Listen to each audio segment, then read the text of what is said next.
Okay, let's continue. We stopped. We did the last two, user's requirement and business rule. Down here, we'll be talking about the user's requirement. So, what we notice is so the user requirement, or we start with user requirement. Um, are what the people want, what they want to see with the product, how they want to interact with the problem they are having, and the product should give them the solution in turn. So they are part of the core functionality of the product. For this reason, determining users' requirement is usually very time consuming. It's not something you just start and end immediately. You must do a lot. You must ask questions, do a lot. So these requirements provide the basis for defining, designing and developing a product that meets the needs and solve the problems of the intended user at all times. So in essence, what do we need? So there are many methods of expressing user requirements. You can express it in like as in use case, there's user stories, storyboard, and scenarios. But scenario is different. But a scenario refers to cases where the client or end user describe users' requirements in their own words. Most times, it's back. So when you go and meet as a product manager, when you want to meet somebody that wants a particular product or want to develop something or wants this, we will give you stories. I want this to look like this. Most especially is vague, not specific. A lot of things will be coming in and going out. It's your work for you to harmonize it. Um, get use cases of it. Use the storyboard to get it out. You can use the napkin methods to or a paper and get the story. So when you go and settle down, you create a user story for it and you know how to interface with it properly. Right? So that's so scenarios are not basically good ways for you to get user story or get users requirement from start. Sorry. User requirements typically include both functional and non-functional requirements. Example of user requirements in product management can include the UI, UX design, right? So, performance and speed, compatibility. Sorry about that. Compatibility with different devices and platform, security and privacy. We have accessibility for users with disabilities. So a user might be left-handed, not per se disabled, but might be left-handed. Can be operated with his right hand, or right-handed operated with his left hand. Uh, that can be one consideration. Maybe the left side of his eye is seeing very well more than the right side, or something. Just disability can cause a tweak if you are designing for people with disability or stuff like that. Localization for their for different languages and culture, you may want to check that out. Integration with other products or services, you may definitely want to check that out. So sorry, any water? Sorry. All right. So I'm okay now. So user requirements. Um. Okay, that's it on user requirements. So when you're getting the user requirement, you usually want to get it and have a lot of time that you work on it and see if it's good like that. So sorry, let me just break it down. Having issue navigating to the next one. So let's slideshow and continue.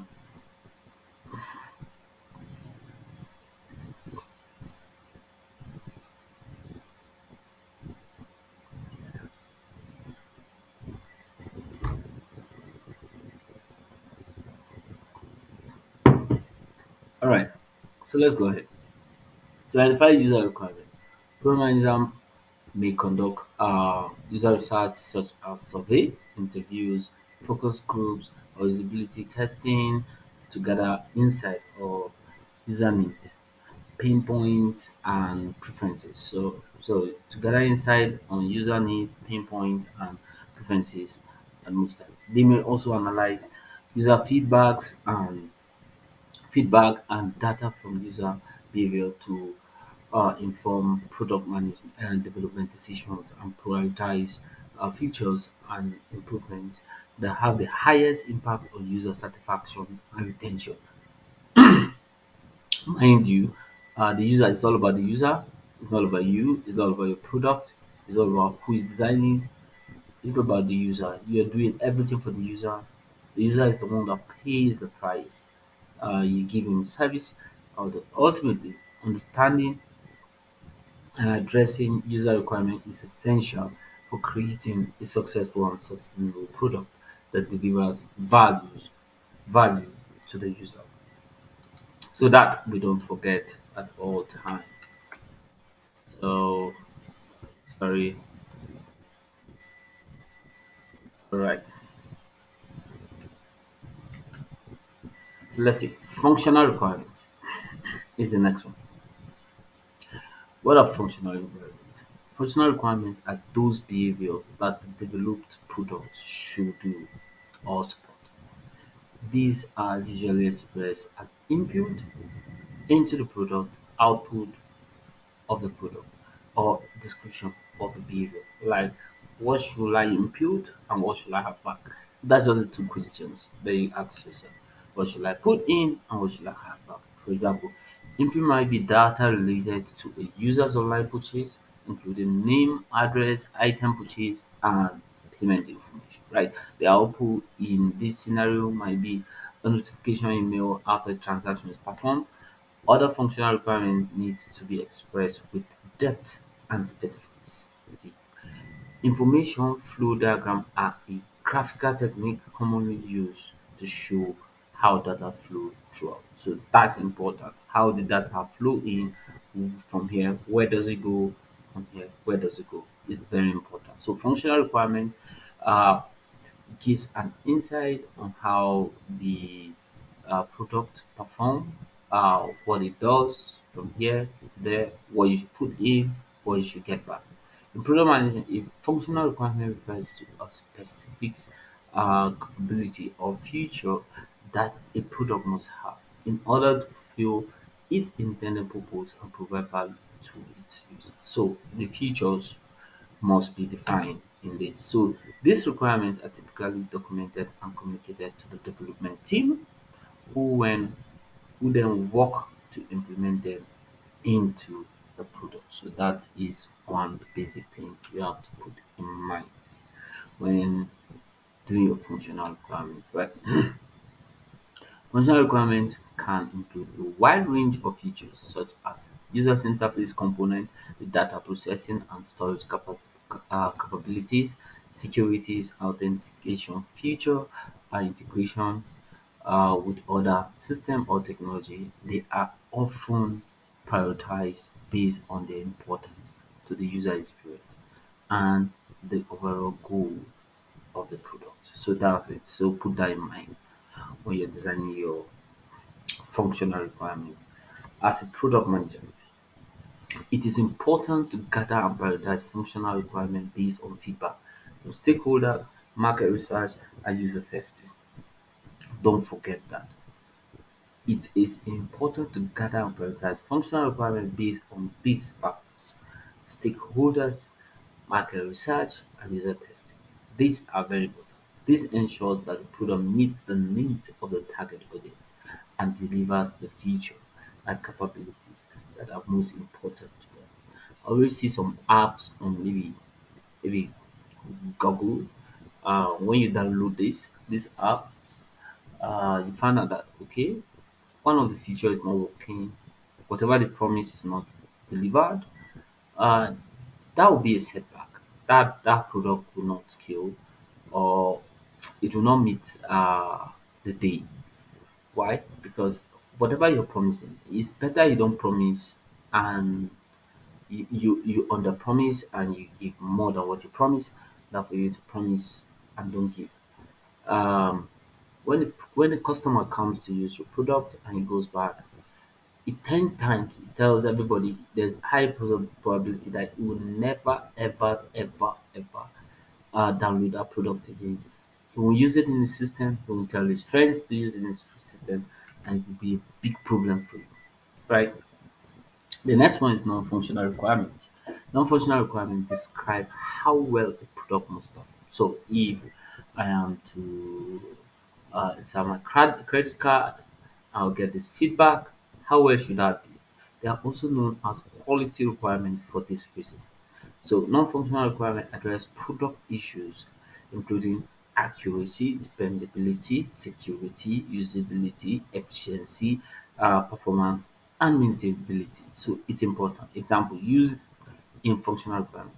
A non-functional requirement in the same scenario should be that emails should be delivered to users within 2 hours. So example, so when I make purchase, I should have an email back to me that I've made this purchase, but it should be immediately, it should be after 2 hours, like that. Non-functional requirements are usually complementary to functional requirements. So they work hand in hand. So when this feature does this, how well should it do that? Right? That's a question you ask. So how accurate should it do that? How dependable should people be with it? Should this involve personal data, the security that is involved? How is the usability in there? How efficient should it do it?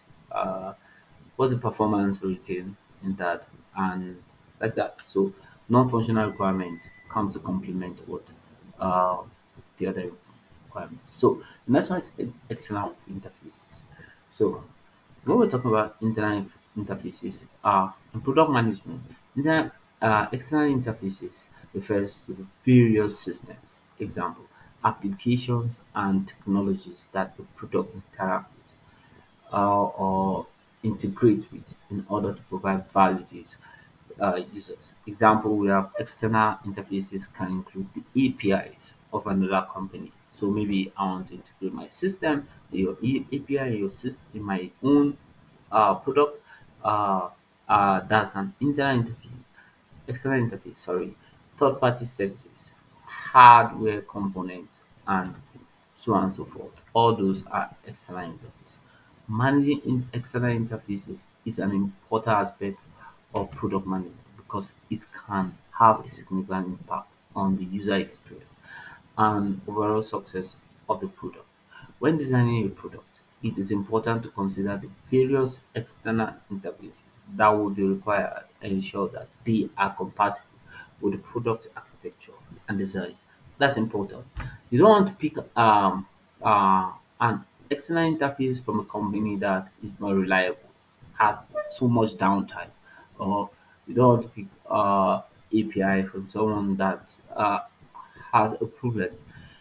It can pack and go tomorrow. It has some problems like that. So your product will not be reliable. Something will happen. Tomorrow one thing will work, another thing will not work next tomorrow. So it's a problem. So those are the things as a product manager you have to consider and work on. And as a product manager, it is important to work closely with the development team to identify and manage external interfaces. It's important. This may involve researching and selecting third-party services and APIs that are compatible with the product design, as well as coordinating with other teams to ensure that the product can integrate seamlessly with other systems and technology. What do I mean here?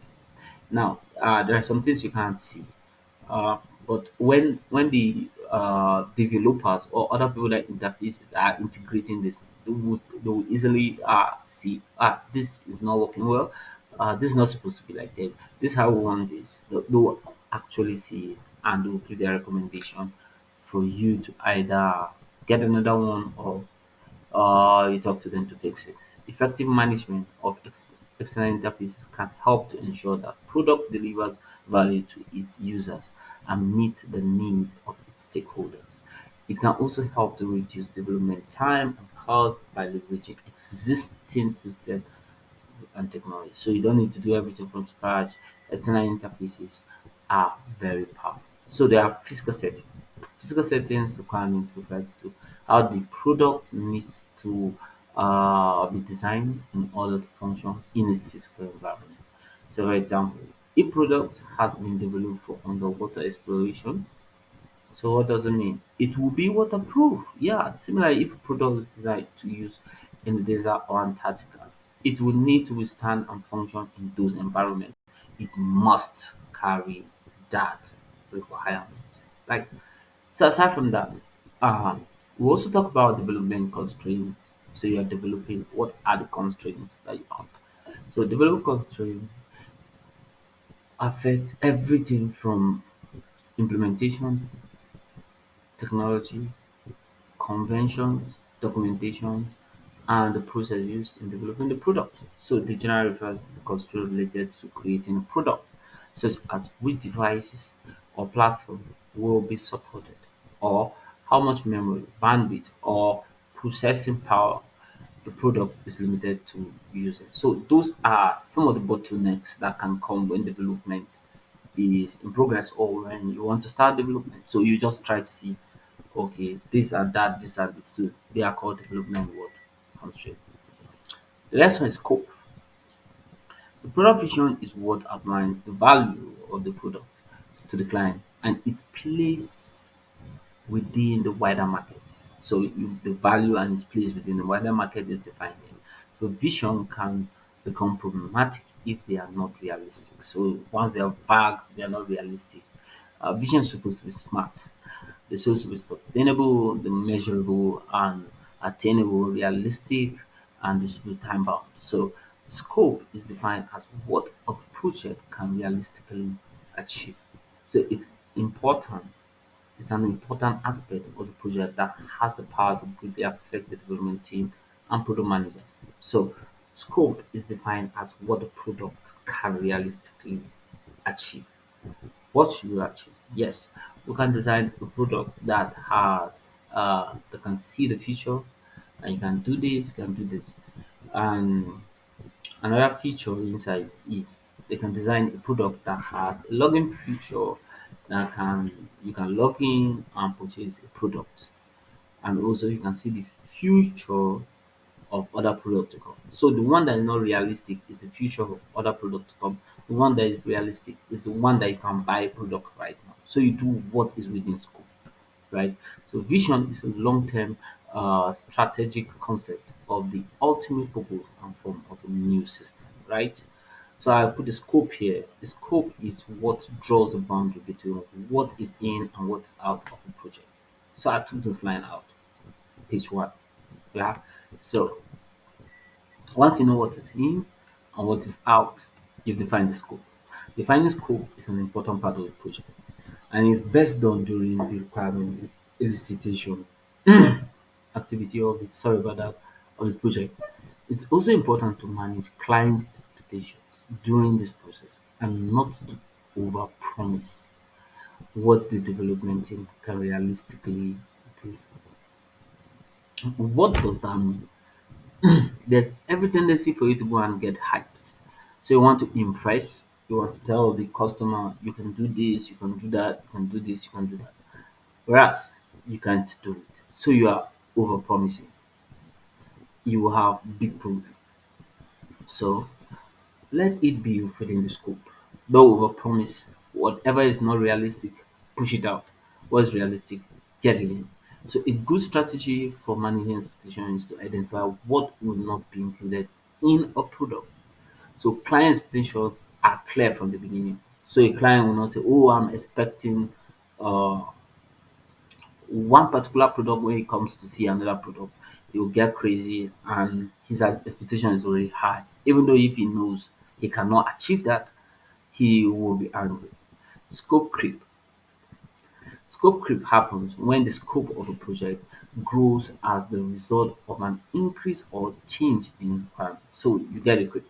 So consequently, the likelihood of a project success usually significantly lower over time. For example, the vision of a project could be designing a game to teach CPR to users, right? Simple.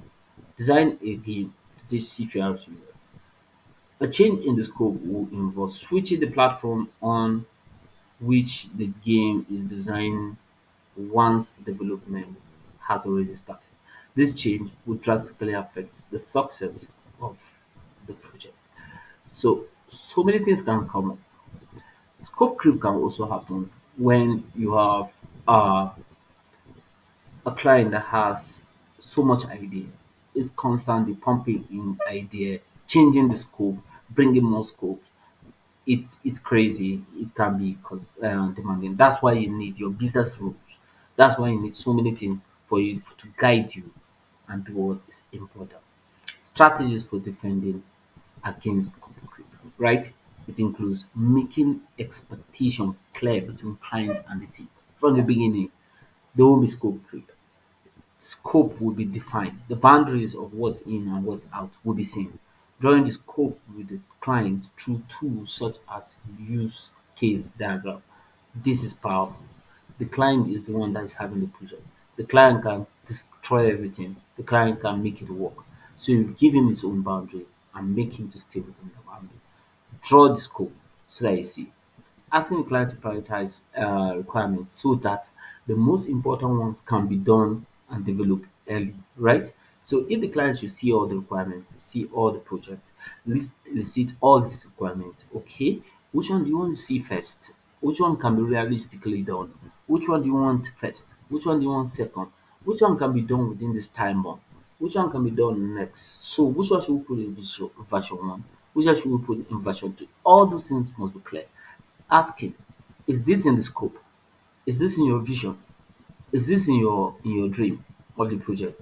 When refining requirement to avoid spending excess time working on unnecessary requirement or capability, better suited to later release. So that sorry about that. So things that are not important right now, they will push forward. They are better suited for another release. Let's leave this version 2. Yeah, I like this dream, it's nice, but it cannot come up now. Why? Because we cannot develop it now. There's no time, there's this, it's out of our budget. Just give some reason whereby you go ahead, right? So that's it. Requirements and design. Sorry. So requirements focus on what the product is designed to do, while design focus on how the product can satisfy what the need. So requirement design focus on the product design, while the design focus on the user's needs. So that's strategies for avoiding problems in blurry requirement and design include asking the following questions. If you ask some questions that will blur, that will not blur, that will make you get the right design and requirement. So number one, is the solution just a possible option? So that's the question. Is it just a possible option? Are there other options? Let's work on this. Is the solution the only one possible option? So you can say the next one is the solution addressing the wrong problem. You have to check it out. That's why you need your business analyst to work on this. Is the solution just to attract developers' interest? Is the client more solution focused or is more problems focused? So that's it. So information flow diagram or data flow diagram are visualized technique used to show how information or data flow moves through the system. We spoke about that information flow diagram when we spoke about the SLR uh, influences and the rest. So let's see. The information may change as it moves from input to output of the system, just like the functional requirement. These diagrams are useful to show how users can interact with the product. Information flow diagrams can be partitioned into levels that show progressive flow and increased details. So information flow diagrams are valuable tools because they can describe the system process without relying on details related to computer system. So let's see one example. A user inserts his credit card. So what happened to the central processor? So he is requested to put his PIN, right? So you just say, insert your PIN. So it gives a numerical part, PIN. So PIN requested, so the input, it gets back. So it goes to authentication confirms or it denies, right? So one, it confirms and the card is read and everything is done according to what he wants. There will be a display, right? And you can purchase receipt. So that is one application of information flow diagram. You can see everything is in circle. So you can everything is written down and everything is understood on a plain sheet of paper. So that's it. Um, types of business requirements. So we'll do our best and bring more of this in our next session when we come next week. Thank you very much for your time.